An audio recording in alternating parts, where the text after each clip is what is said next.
So the Galaxy Z TriFold is now official, and today we're taking a look at 5 places it tops the Z Fold 7 and 3 places it doesn't. What's up guys, Sal here. So let's start with the first advantage, charging. Samsung bumped the TriFold to 45 watts compared to 25 watts on the Fold 7. But the bigger surprise is what they included in the box. You actually get the charger for free. Yes, in 2025, Samsung put a charger in the box. This is very likely a one-time thanks for being an early adopter gesture, but still nice to see. There's also a case in the box, though it only covers one of the 3 panels, so don't expect much protection. Next up, the biggest improvement is the tablet experience. Closed, it behaves like a Z Fold 7, open it up and you'll get a full 10-inch tablet. The Fold series is already good for productivity, but the TriFold takes it way further.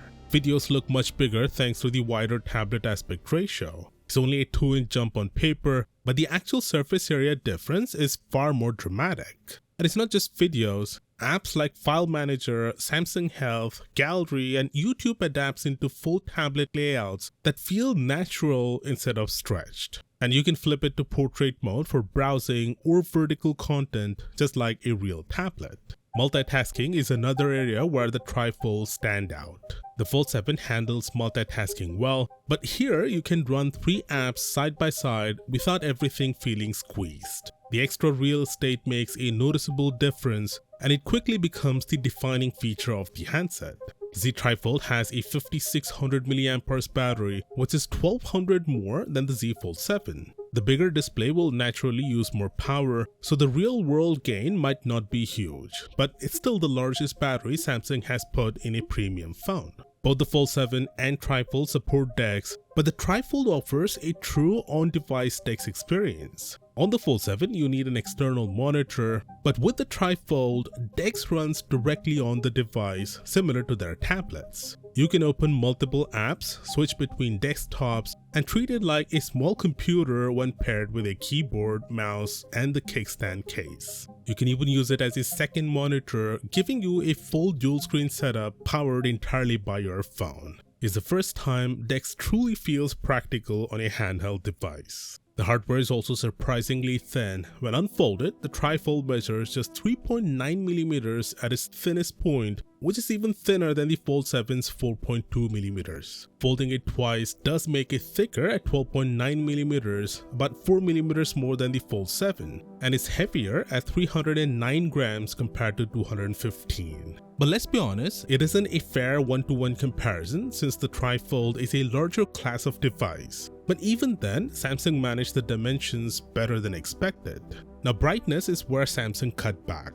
The Fold 7 hits 2600 nits on both of its screens. The Z TriFold only offers 2600 nits on the cover display, while the main panel tops at 1600 nits. Outdoors, this means the crease becomes more noticeable, and since this device has 2 creases, they show up more than on the Fold 7. The lower brightness is likely a big reason why. Flex mode is another missing piece. The Fold 7 can sit partially folded for watching videos or video calls. The TriFold can't. It's fully open or fully shut, nothing in between. And on top of that, the whole opening process can get a little annoying if you're doing it often because you're unfolding 2 panels instead of 1. You also have to do it in the right sequence, fold it the wrong way, and the phone vibrates aggressively to warn you that you're about to damage the display. Left panel first, then the right. The Fold 7 obviously doesn't require that kind of caution. Cameras are identical to the Fold 7, both front and rear. There's only one configuration available, 16 gigs of RAM and 512GB of storage. The chipset is Snapdragon 8 Elite, not the newer 8 Elite Gen 5. Considering the Gen 5 already exists and the S26 next month will use it, this is a strange decision. And just like the Fold 7, the Z TriFold doesn't support the S Pen. It's disappointing because this is one device that would genuinely benefit from it. But adding digitizer to all 3 panels would have added almost 2mm of thickness, and Samsung clearly didn't want to go that route. The Z TriFold launched in Korea at around $2,400, which is lower than early leaks suggested. In the US, pricing is expected to land between $2,700 and $3,000, about $1,000 more than the Fold 7. The good news is future TriFold models should drop in price as production scales, just like what we saw with the Fold Special Edition and the Fold 7. A US launch is expected next month. So no, the Z TriFold doesn't make the Fold 7 irrelevant.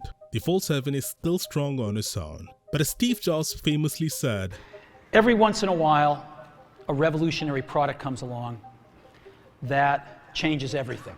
And the TriFold feels like that moment for foldables. It finally delivers the original promise, a phone that turns into a real tablet.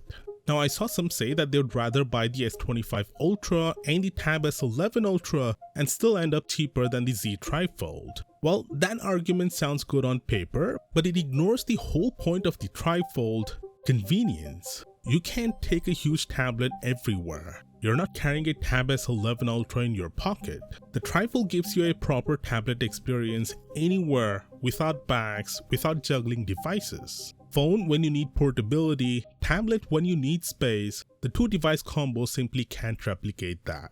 Anyway, Samsung is still offering a flat $720 discount on the Fold 7 plus an additional $258 off if you qualify using the Samsung offer program, bringing the price down to just $1,140. There are also some insane offers on their other devices, so link in the description if you want to grab it while it lasts. And if you want to check out the 12 big changes between the S26 Ultra and the S25 Ultra, click right here and I'll see you there.